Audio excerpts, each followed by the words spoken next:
Welcome to News West 9's West Texas View with Johnnie Lou Avery. Welcome to the West Texas View. I'm Johnnie Lou Avery, and my guest again this week is Loretta Fulton.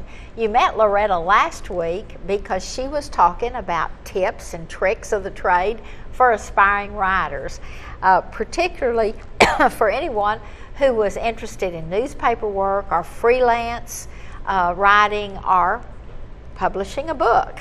And we're going to talk about a book that's just off the press that she wrote, and it's a biography, and it's about a West Texas woman, and we'll get a little bit more into that. But I want to encourage you to jot down the information rolling across the screen. If you want to ask any questions to Loretta, you can email her or you can email me, either one, at the address that's rolling across the screen during the program, because she has worked for probably 30 years in writing. How long have you worked? I started my career at the Abilene Reporter-News in September 1969. Okay, so she has about 40 years a long time in writing, and she's just got a wealth of information to share.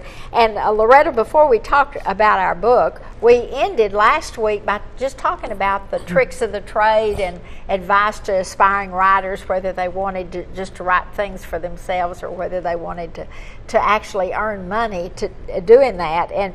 And so we're going to get into some more of this, but I wanted to talk a little bit more about writing a book this week. And so tell me how you came about in this particular instance. It's talking about Virginia Conley, who was the first female medical doctor in West Texas way back in the 30s. And she was also the first chief of staff at 2 hospitals. And then later she was the first female head of the medical auxiliary, medical society. And so she blazed a lot of trails, and she is today 98, soon be 99, and still going strong, still drives and it keeps everybody going strong. So this is an extremely interesting and an inspiring book that takes you through a lot of decades of work. Not only her work as a physician, but her work as a woman of faith and a woman of community interest, and traveled widely and knew people all over the world. So this was probably an easier book than many people would write, from the standpoint that there was a lot of material. Right. But sometimes that's the bad thing, is trying to decide what you can fit into a book. You're right. It made it easier and harder. There was a wealth of information available, including hours and hours of interviews with Virginia. She was excited about doing this project and agreed to do all the interviews, and so of course that's where we started with those interviews. But what made you think of her? That had to be part of your exploration and observation to begin with. I was the religion and higher education reporter for the Abilene Reporter-News from 1997 to 2004. And during that time, I had always heard of Virginia Conley ever since I started work at Abilene in 1969. And she's quite well known, obviously, in Abilene, and I'd always known that she was the first female physician in Abilene, and I knew she was just well known throughout the community.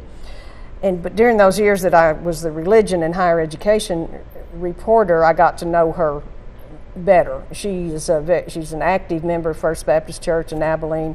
She's a graduate of Hardin-Simmons University in Abilene, which is a Baptist university.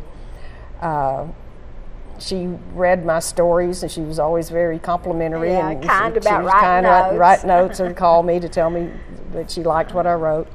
So over the years, that seed was planted, and I took an early retirement from the paper in 2007, and started doing freelance writing, including writing for the newspaper still.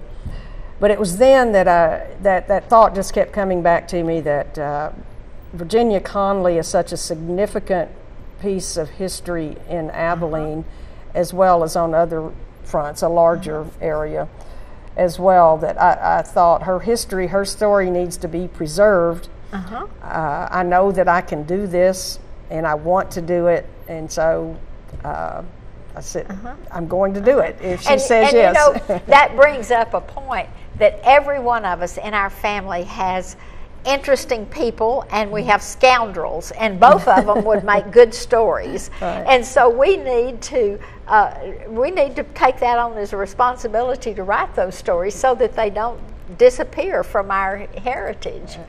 And so once you chose Virginia and got permission from her to that she would give you a lot of interviews, then you had to do your research and talk about that, because you went back to her medical school days, her days in undergraduate work, you went to her family history, all of her travels. I spent, this was a 3-year project. Virginia and I did our first interview in August 2008, and the book just now came out. The first year and a half, I did nothing but research before I ever started writing anything. My research included the interviews with her, other other interviews, with a number of interviews, either in person, on the telephone, email, however we could do it. A lot of research in the basement of the Abilene Public Library, where their microfilm readers are. They have all the Abilene Reporter News on microfilm there. I wanted to go back to, Virginia opened her office in Abilene in September 1940. She graduated from Louisiana State University Medical School in 1937, and then until 1940 she did an internship and residency at Charity Hospital in New Orleans, and then came back to Abilene, opened her office in 1940. So I wanted to go back and read newspapers from the 40s to do some scene setting. I love reading books that have historical backdrop, and I wanted that in this book, and so I got a lot of information from those old newspapers to include in here. And you know, the setting and the research, a lot of it you never use, but it helps you in just knowing getting a feel. It gives you a feel for it. Yes. We're going to have to take a quick break right now, but we'll be back in just a minute and continue this conversation with Loretta about writing. I'm so excited for her to share her knowledge with you. See you in just a minute. Stay tuned. West Texas View will be right back.